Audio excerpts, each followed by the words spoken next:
Hello and welcome back for some more math. We are going to do a little bit of review today and bring our attention back to something that we did over the last few weeks in our addition unit, even though it wasn't exactly addition. We are going to look again at our tape diagrams. I'm not going to go over how to do tape diagrams again because that's not exactly the strategy we're going to be using today. I just really wanted to focus on the work that we did to make our benchmark numbers. So again, our benchmark numbers are nice happy hundreds: 100, 200, 300, 400, 500, etc. And in our example here, we started with 190.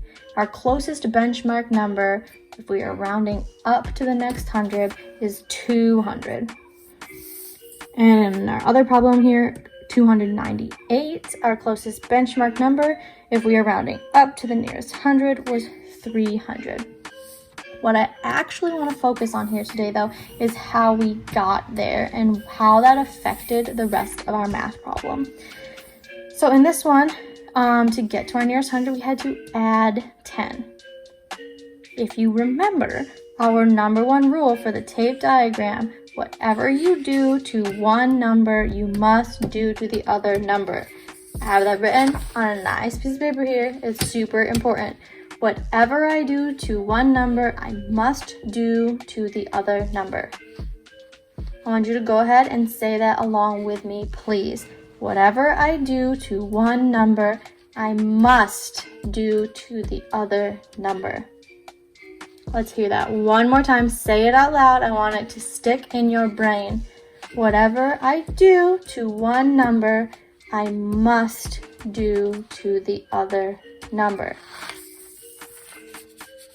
Looking back at our tape diagram page, here I added 10 to 190, so I also added 10 to 320. That changed my math problem. I started with 320 minus 190, and this changed it to say 330 minus 200. The important part of this strategy, why this works, why I can change my problem like this, is because the difference stays the same. In a subtraction problem, that's what you are figuring out. The answer is called the difference. If I have 5 fingers up and I put 2 down, I'm left with 3. The difference was 3. 3 were left. If I put those back up, I have my 5 again. I am changing 2 of my fingers, so the difference, what is left, was 3. In this problem, and we did show it here, if you can see that closely here, I solved 320 minus 190, and I got the answer 130. The difference between those numbers is 130. When we solved the new equation, 330 minus 200, we got the same difference. So again, whatever I do to one number, I must do to the other number. The reason we do that is so the difference stays the same. The difference between the two values stays the same. In our work today, you are going to be explaining why some math problems worked.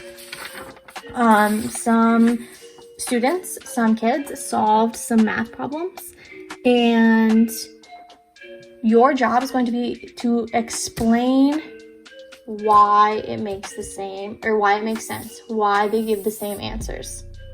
So, I guess like we did have here, if I said,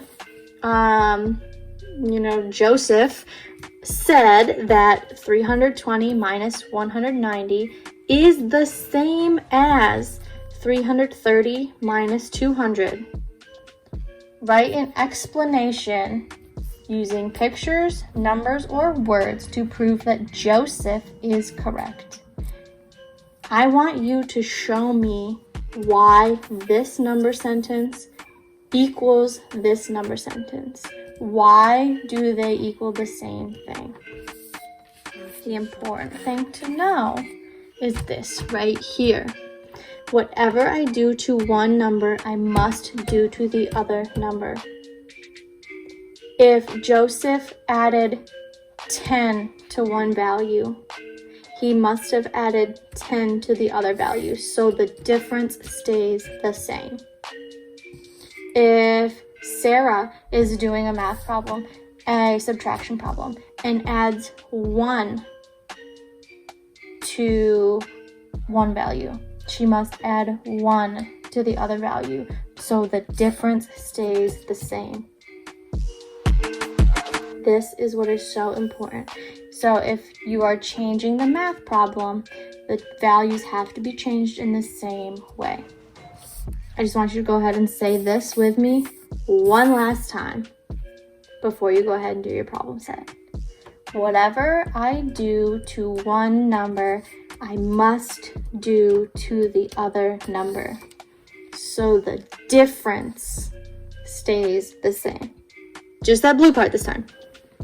So the difference stays the same. This is why that strategy works. So I'm going to see your challenge for today. I'm going to see if you have watched this video, if you understand this new concept. It's not that new. We talked about it before we were doing at-home learning. We talked about it at school. We talked about it over the last 3 weeks with our tape diagrams. But the challenge here is to see if you have watched this video, to see if you understand why this strategy works, to see if you can explain to me why all of those students in your problem set got the right answer. Or maybe if they didn't get the right answer, what they did wrong. This is your job for today.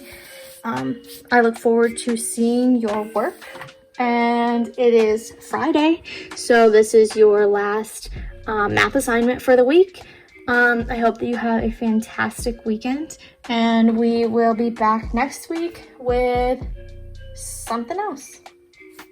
All right, see you guys later.